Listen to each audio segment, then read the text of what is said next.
consistently.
Talk about the fences. It's time to discuss operations and expenses. It's time, it's really time to elevate small businesses. It's time for Joe to drop his knowledge. It's relentless. This rhyme of mine is getting a bit ridiculous. Here we go. We're live with Joe. Enjoy the show. What is up, everybody? Joe Everett, the fence expert, coming to you live from FenceTech 2025, Salt Lake City. Guys, I've said this all day long today. I've said it all day long yesterday. Shout out to the AFA for putting on an incredible show. It has been it was packed yesterday. They said like 5,000 scans on name badge scans yesterday. Wow, 5,000 people through here. And then today, I mean, it feels like just as busy as it was yesterday. It's crazy. It's crazy. Shout out to the AFA, putting on a great show. You really, really outdid yourself on this one. Guys, with me today, well, I'll let them introduce themselves. Gentlemen, for the folks at home that may not know you guys, may not have met you guys, brief introduction. My name is Mike Wall, second generation in fencing, next to my dad. Yeah, I'm Jim Wall, Peerless Fence out of Chicago, and I've been around for a long time doing it. I love that. I love that. Well, guys, the premise of the conversation that I wanted to have with you guys is around generational fencing. It's something that you used to hear a lot of in fencing, and you hear less of it now. And I think it'd be interesting to have that conversation of what a generational company looks like, or what generations working together look like. Can you give me, Jim, just a little bit of history of how we got where you are today? Well, I started in the fence business in 1970. I was going to say 50, but that was when I was born. It was 1970, and it's my 55th year. I worked for a company, and I started my own in the 80s, the fence store, and then I ended up selling. My wife and my children all worked to school with me in the fencing, but they all went off and went to different directions. So I was getting around retirement age, and I got an offer for Peerless Fence, was acquiring companies, and it made sense to do it at the time. Excellent. Yeah. And I stayed working for them briefly for a few years, but then my son Mike came along and decided I wanted to change careers, and I said, why not? We have a good customer base. Peerless is a good company to work for. You guys can build a future there, and I have a good customer base to work for. Absolutely. I mean, I've had customers 50 years. I mean, it's the same people, and most of the work we do is relationship work, and it's not. I'm not out knocking on doors every day and doing that type of stuff. Going to big bid openings. Or to bid work and that type. It's just people call us, we do the work. And that's kind of what it is. And that's what I'm trying to pass down to Mike now. Absolutely. The way to go. So you spent the majority of your adult life building a business, and then, but you're at a point where it felt like a good time to retire, or at least step back partially. Yeah, it sounded. There was no one to turn it over to at the time. Yeah. And I was getting older, and we traveled a lot. I really went Sure. part time for the first number of years, and then COVID came along. Yeah. And then there was, nothing to do, and fencing was essential. Yeah. And it's probably the biggest boom in my 55 years in the business is this last 3 years with COVID. Absolutely. So it went real well. Yep. And so, ready to retire, a conversation with Peerless comes in, and in your eyes, that was your transitioning that legacy, right? Correct. Or keeping your customers, taken care of the business, that sort of thing. Yeah, Peerless has a good reputation. Yeah. They're a growing company, Yeah. and he's spent his time acquiring smaller companies. I think at the time I was $3.5 million in sales when I sold. Okay. Yeah. But he got me, he got my office staff, my installers, my customer base. Yeah. So it was a good move on his part to buy somebody else like that. Absolutely. I remember over the years I bought different companies, but it was always companies that were closed and retired, and it was basically I was looking at a phone number Yeah. to buy. Yeah. So it just never way to do it. I think that was typical for them. Sure. But I think things have changed. Well, and I wanted to ask about the Peerless. So there's a lot of conversations going on right now about acquisitions, about selling and buying and divesting and all that. And in your experience, what was that process like? From them purchasing the fence store, Yeah. it was there was a formula. There's a business formula to purchase. You put your financials together and sit down and negotiate a deal the best on multiples. Sure. And it worked out. And the question, I guess, is you felt satisfied with the process. For my process, from my standpoint, I owned the real estate. I kept that. Okay. He purchased the fence store, and then he had a 10-year lease on the building. Sure. We came down the road at about 7.5 years. He wanted to buy it. We decided to sell it to him. Sure. So it kind of gave me income with the purchase of the business, the building, the rental, and then the sale of the building. And then I hung around, and I love what I do, and I love fencing. I love my customers, and I'm working on a commission basis. So it kept going. I stayed in touch. Yeah. So So it kept your team members employed, Everybody, yes. kept them intact. It kept your customers satisfied, kept them intact. It obviously was a goal that you were looking for. It sounds like it was a win at the time all the way around. yeah, it was very much so. And the reason I'm stressing that is there's a thought that maybe because there is private equity talking to other installing companies, and there's a thought that it's really strong-handed and maybe the service company wouldn't get the best deal, that it would be it would just be heavy-handed in that. Was that? It doesn't sound like that was really your interact, which everyone's experience can vary. Probably Right. depends on who you're talking to. Again, Dean White that owned Peerless Fence, I've known him since he was a kid.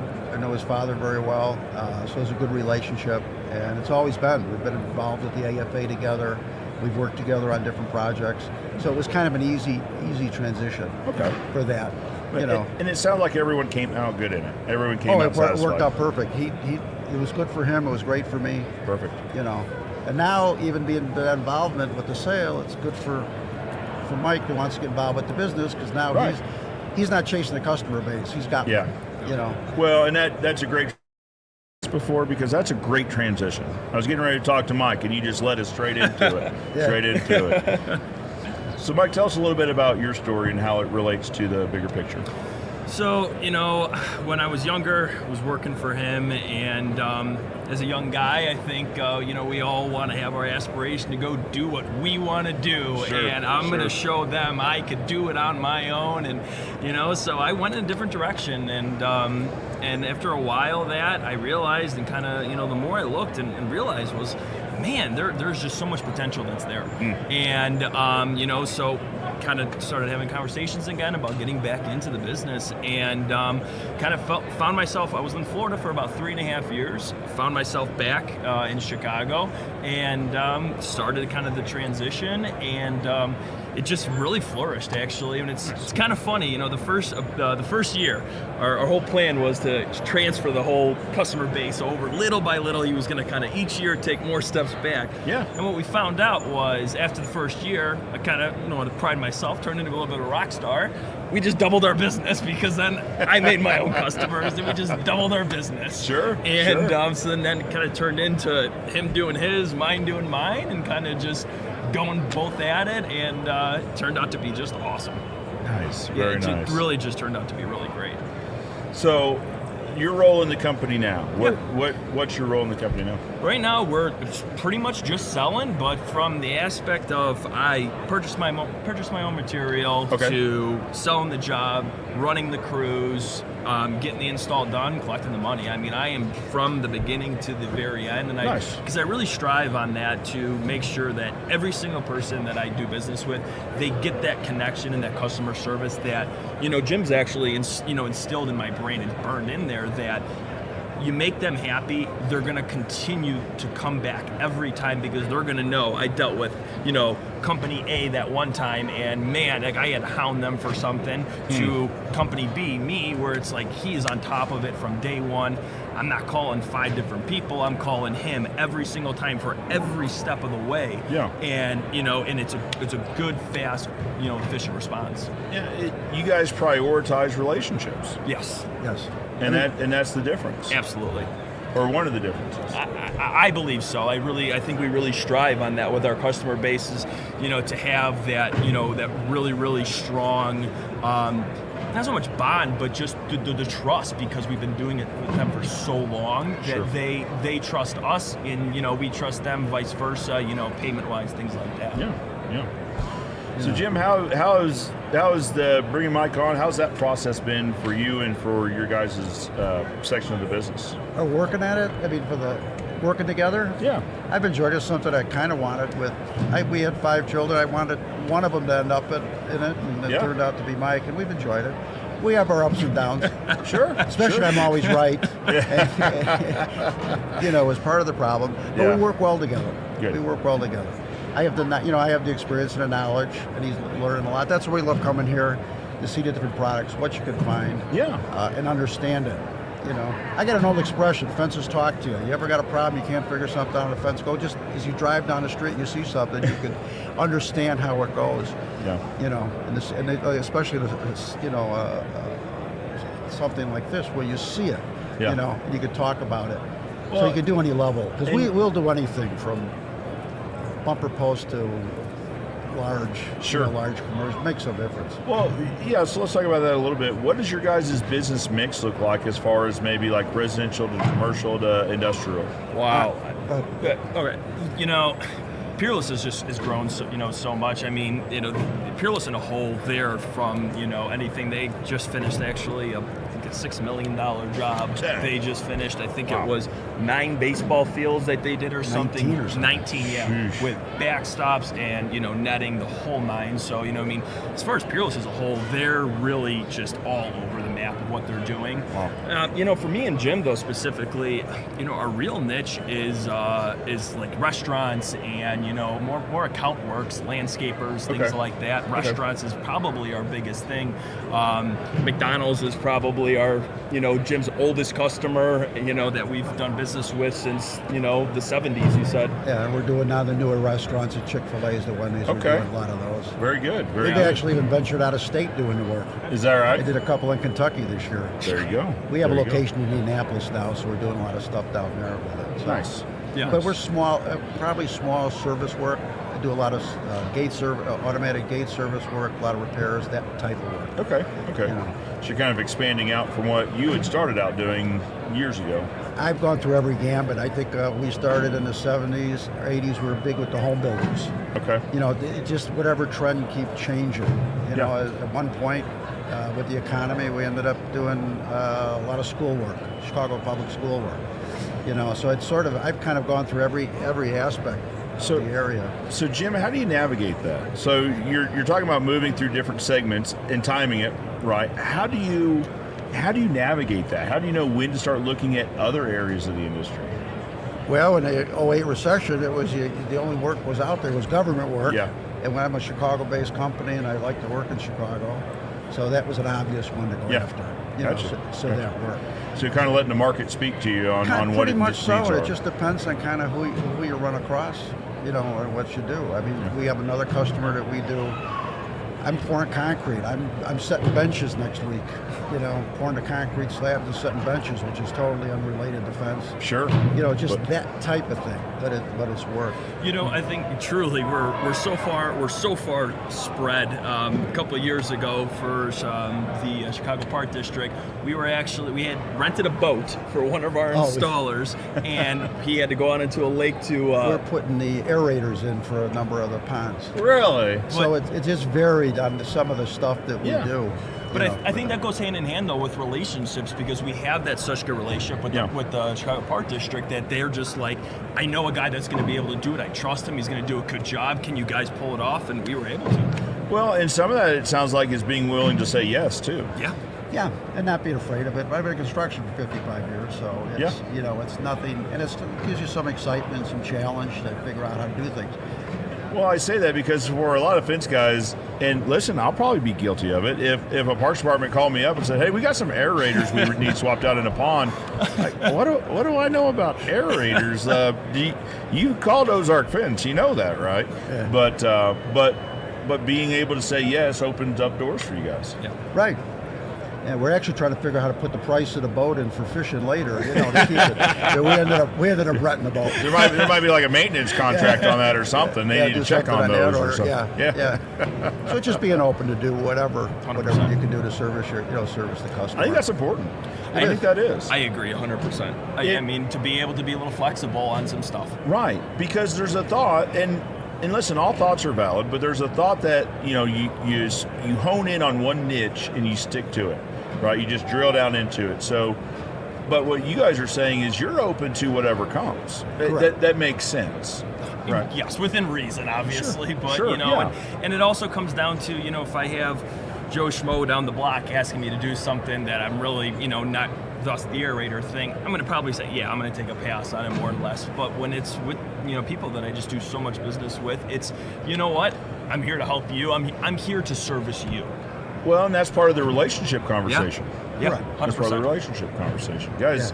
Watching at home, I mean, this is a conversation that I think you guys should hone in on, because there's important stuff here, right? Just that the value of the relationship isn't just the fence contracts that can come your way. It's also the other doors that can open, right? And I'm sure you guys have had relationships, and it sounds like, I'm guessing in the restaurant space, you guys have had great relationships with a few key members who have probably introduced you to other key members in that restaurant space to then start, you know, building on relationships there. Yeah, it kind of snowballs itself. Yeah. You know. I like the story I love to tell.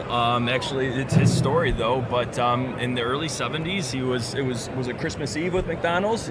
Jim was on his way home. Before he left the office, got a call.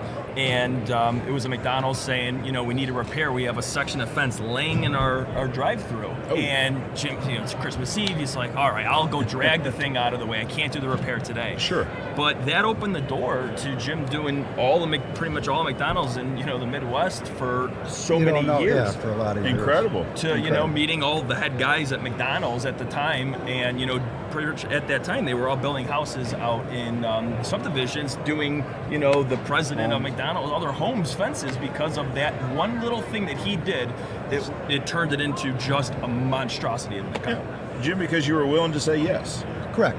I've always say you never know who a customer is. I had another one. I had a residential salesman didn't show up for a repair estimate. The guy called. He needed it, insurance. I said, I'm coming by that way. I gave it to him, and it turned out to be for another. I got about $500,000 worth of business over the next 10 years for the guy. So you just don't know, you know, who's you picking up the phone with, or who you're spending time with. Well, a small repair or whatever. Yeah, I think that's invaluable. Right, it's invaluable. You never know who your next customer is. 100%. Right. So, you know, again, I'm guilty of this, of getting a call and for maybe something like that and saying, listen, guys, it's Christmas Eve. We're closed. Our guys are home with the family.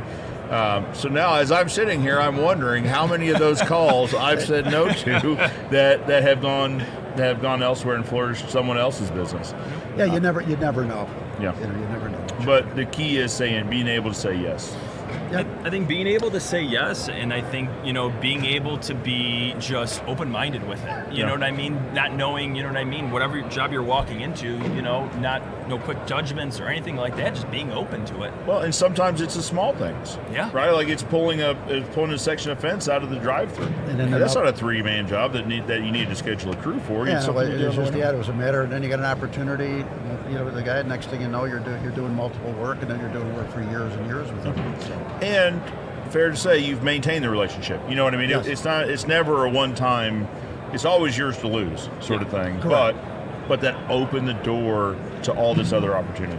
Yeah, and it just keeps going. Actually, the funny thing, if you talk about it, I actually got to a point back about 4 years before Peerless, I stopped advertising. Is that right? Yeah, we actually were doing just mostly all recommendations and that type of work, and I had a website, so you can Sure. find me on the website, just generic website. But I pretty much stopped advertising because I couldn't keep up with it. No kidding. No kidding. So, So let's roll back to kind of the family dynamic. Sure. What do you think the key to success is there, guys? And I say that because a lot of times, and you guys probably hear this, when you talk about, we're a multi-generational, or I work with my dad, or I work with my son, a lot of times the feedback is, how do you do that? So like, I could never. What do you think, and it, maybe not the secret to it, there's never ever one thing, but what do you think some keys to that are? I don't know unless you have something, but we just mesh so well together. You know what I mean? I mean, we're like frickin' frack. Honestly, it's just the way that our minds work are so similar. We both run at 2,000 miles an hour. Sure. All gas, no brakes, kind of a mindset. And if anything, I would say just patience a little bit, and it's still something I'm trying to learn because he's on he's kind of towards that back nine, and I'm just starting to tee off, so I'm like, let's do this and this, and he's like, okay, well I don't want to do it, so Sure. it's I think it's patience. well, and then, remember, my wife and I worked in the business. Yeah. And the only bad part about that is at 2 a.m. when we're disagreeing about something, you're not getting sleep. But we're a good we're a good family unit, and we work through it. Well, we work together well. Yeah. And actually, my wife, say hello, Deb. You're probably watching this right now. So Yep. Hello. she's watching this now. So My mom had a rule that you couldn't bring work home. yes, That rule doesn't work. it does not. It doesn't, because I'm sure this has never happened to you guys, but me and my dad would get into it about something at the office, and it would just kind of fester, and then we'd leave, and then. But this is when I was still living with, so this is teenage years, but I'd come home and it'd be time for dinner, and one person would say something is like, oh yeah, let's talk about it then. Because and my mom's like, no, we're not doing this at home. Like, it's so hard to separate that though. The 100%. business from the personal, from the family.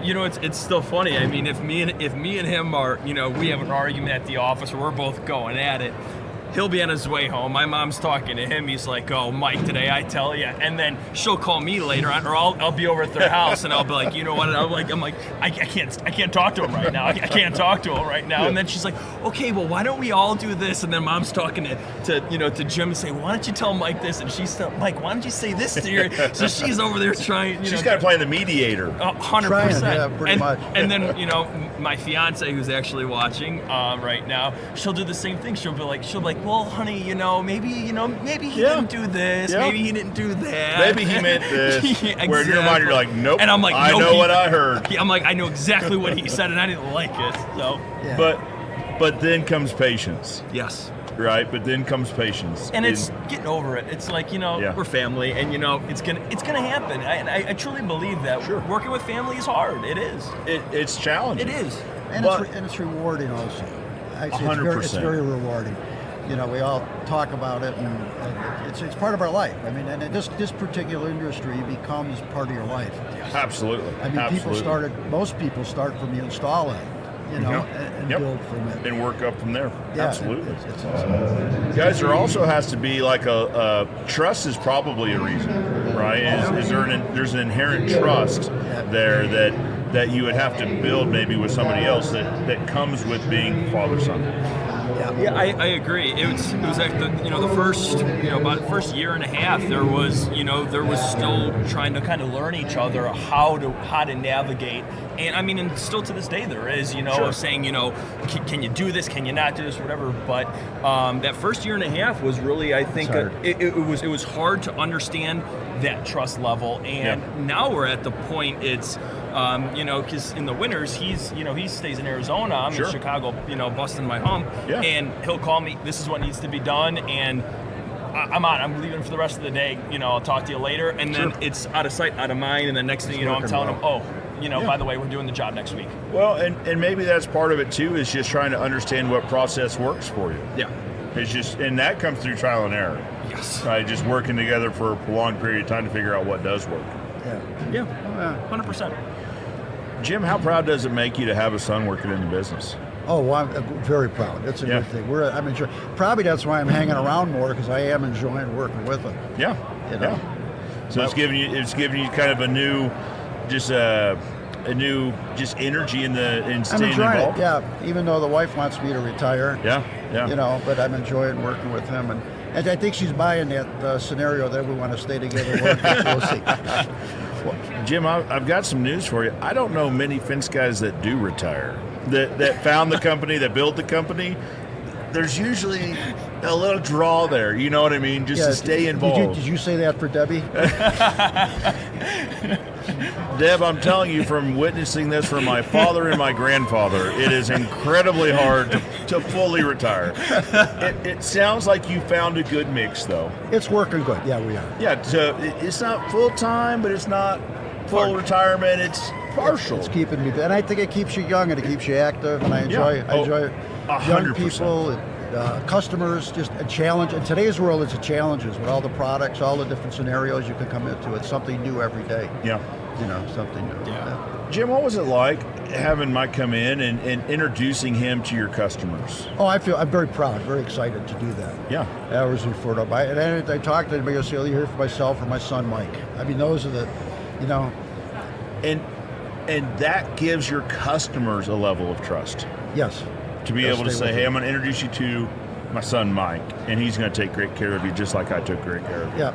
And that's kind of what we're building our relationships on, continuing our relationships. The relationships. Yep. Yeah. That's it. That's it. Right? Yes, solely. I truly believe that. And to your point is, when you say my son, it's okay. The guys he's been doing work with for so many years. It's okay. Then maybe their sons, and then we're connected. And I can't tell you how many people. We're starting to find that more and more. That I'm working more with the guys that he's working with their sons. So now we're developing that bond, which is awesome, because their dad's telling them, trust this guy. He's telling me, trust this guy. Yeah. And it's it just builds. You both are having that conversation. Yes. Like, hey, I knew his dad. His dad's great people.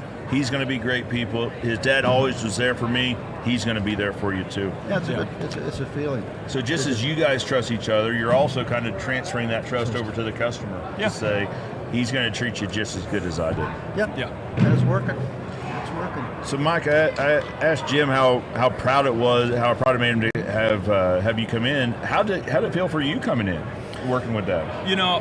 I've told him so many times, honestly, I look up to him more than anyone I have ever in this world. From the way he had a tough childhood, and for him to do what he did and accomplish what he did, it's one in a million, and it's so inspirational. It really is, and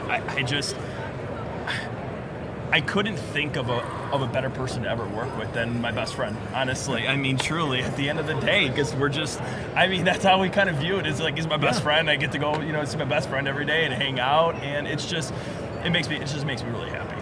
Well, and just as Jim has pride saying that he gets to work with his son, I bet you've got a bit of pride saying you get to work with your dad. 100%, and I never miss an opportunity to say, Jim Wall, because that in the Chicagoland area, that Wall last name, it does something. It has a staple in that industry, and I always find myself, that's my dad, and then it turns into, he's doing great, and then so it just, yes, I couldn't be more happy, more proud to be able to work with him, and just to be kind of on this journey together. So there's pride there. but there's a little bit of pressure there as well, right? That's the flip side of that, of having a father with a large name. It's Yes. there's a pressure there. And still to this day I talk about that because there's some dang big shoes to fill there. And that's one thing he does do great, and it's made me who I am, even from a young age. He's thrown that pressure on me, and he's made me feel that pressure my whole life. But that's made me who I am today, truly, and I couldn't be more grateful for it because it gives me that ambition and that strive to be so successful and to do what he did, but to try to do it even better. Even better. And that's my goal, and that's, I'll live my whole life that way of always, even when he is gone, to truly know, okay, he's not here, but is he proud of me right now? Yep. And when I'm getting ready to, my time is settling and whatever is okay, I think I made him proud, and I want to be able to tell myself, I think I accomplished more, and I don't want to speak for you, but every father wants their son to be even better. The only thing I failed on, when he was in the shop as a kid, I couldn't get him to sweep a floor right. We still joke about that one. Jim, I'd like to introduce you to my father, Jim, because I think he had the same problem. Did he have the same he had the problem? same problem. I just never sweeping floors. I always seemed to be off doing something else. That was very important, but it wasn't that. I wish I knew we were doing this. I could have brought a picture. About 12 years old, we're supposed to be doing something, sitting on a pile of fence after about 10 minutes worth of work. That sounds familiar. That sounds familiar. Actually, I will send you that picture. Please do. I will do. It's on my credenza at the office.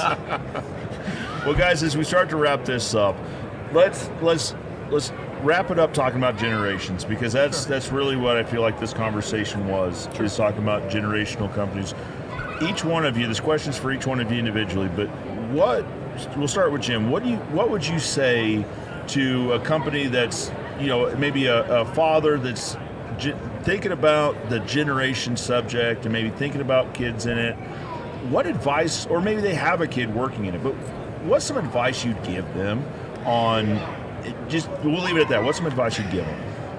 If you're working well together, I always say let the kids explore where they want to go, like all of mine did. Okay. I think there's him and a couple of his sisters, as we reflect back, if it was today, they would come. The three of them would be working together. Sure. Encourage him to be on his own, but always be open to let him come back in. Not force it. And if they do get involved, it's a matter of turning over the reins.